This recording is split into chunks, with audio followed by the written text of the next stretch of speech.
I'm going to encourage you to do things that are strange and unusual.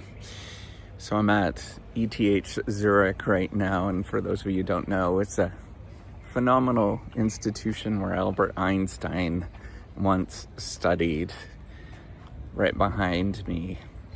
And one of the things I would love for everybody to stress is that when you do things that advance the world, they start out often really tiny.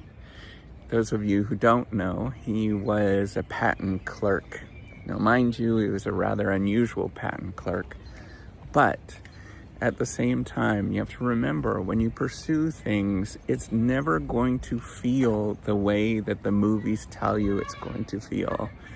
It's going to feel as if you're doing something wrong. It's going to feel as if you are doing something that is unusual, that's crazy, that's silly, that nobody else understands. And when you get used to that feeling of being an outsider, a stranger in a world, then you're going to actually do things that are innovative.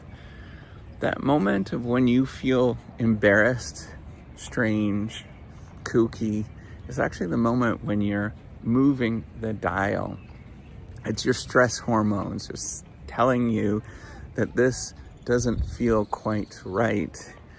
But I encourage you to pursue these moments when you don't feel quite right, when things are not the way that you thought they should be, and intentionally move in that direction every day.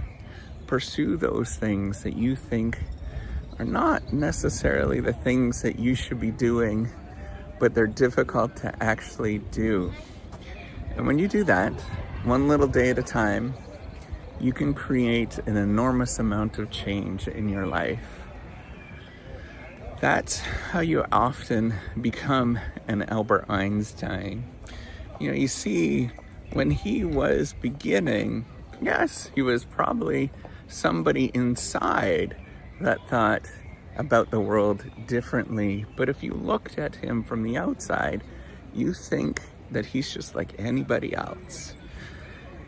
And if that's the case, why is it that people do things that are innovative or that change the world? It's because they do things that are uncomfortable, that are embarrassing, that you don't want to do, and you ponder and you think about those particular things. I'd encourage you to pursue things that move the needle in your life. And the only barometer that I know that moves the needle in my life is when I do things that are embarrassing. When I do things I don't think other people will actually like. My goal is to constantly be doing this as best as I possibly can. And if you do that and you move the needle, you'll realize that very few people actually do this. Most people just kind of go about their day and pursue the world in a very, very simple way. But if you do things every day where you're stretching yourself, where you're encouraging yourself to go in directions that you don't quite like, that never feel good, you will go to many places in this world beyond you thought that you can possibly do.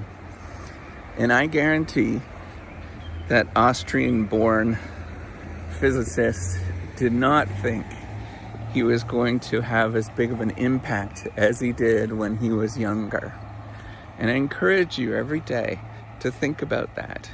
He was an ordinary person, an ordinary, simple person that decided one day to be uncomfortable and decided to pursue things in his free time that, frankly, nobody thought would have been a good idea to begin with in the first place. And I want you to always think about that. These moments where you feel uncomfortable, those are the moments where you're actually making progress. Those are the moments when the world is changing. Your world is changing.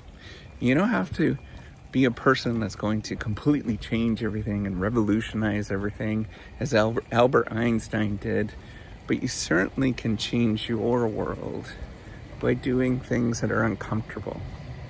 So whether you're 15 years old and thinking about pursuing something and somebody says, don't do that because it's too hard, don't listen to them.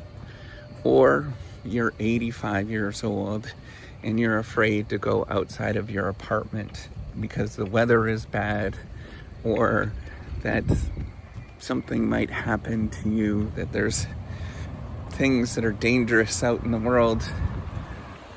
Don't listen to those urges. Push just a little bit against those urges that are telling you to stay within the lines, that are telling you that this is okay today. Make yourself a little bit uncomfortable. Make yourself a little bit embarrassed. Make yourself a little bit strange. And do that as many times as you possibly can.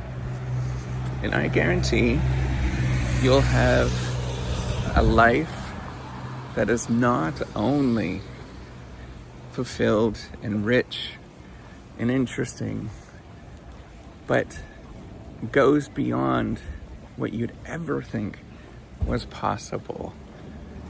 And if you do that every day, you're learning, you're growing, you're moving the needle. And everybody will look up one day after you've done this for, maybe if you're 85, you've done this for 5 years. Or maybe if you're 15 and you do it for 3 decades, they'll look up and they'll say, how on earth did you do that?